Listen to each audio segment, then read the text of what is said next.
L-iskandlu tal-proġett tal-Electrogas jibqa' fl-aħbarijiet internazzjonali kif issa l-Kummissjoni Ewropea għandha qudiema qatt ta' mistoqsijiet dwar kif fondi Ewropej jistgħu jiffinanzjaw proġett li fih imdaħħal Jorgen Fenech.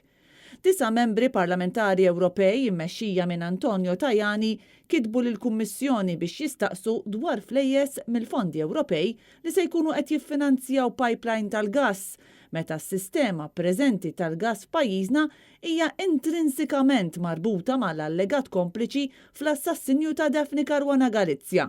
L-MPs qed jistaqsu liema azzjoni se tieħu l-Kummissjoni Ewropea biex taċċerta ruħha li fondi Ewropej ma jkunux qed jiffinanzjaw proġett li b'mod dirett jew indirett huma konnessi mal-assassinju ta' Caruana Galizia.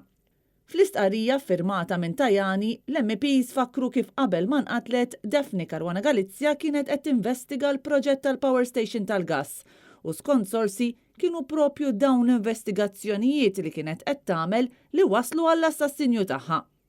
L-MPs kwotaw iben il-ġurnalista assassinata fejn qal li dan it-tip ta' finanzjament mhux aċċettabbli fil-waqt li fakru wkoll fil-ħafna drabi li l-Unjoni Ewropea faħret xogħol il-ġurnalista Maltija assassinata u saħansitra waqfet premju li ġib isimha.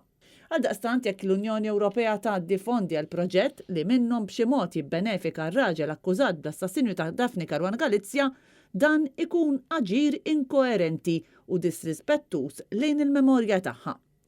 Tajani u l-MPs l-oħra qed jistennew ir-reazzjoni tal-Kummissjoni dwar se jkun il-pass li jmiss brabta ma' dan il-finanzjament li qed joħloq kontroversja fil-kurituri ta' Brussell.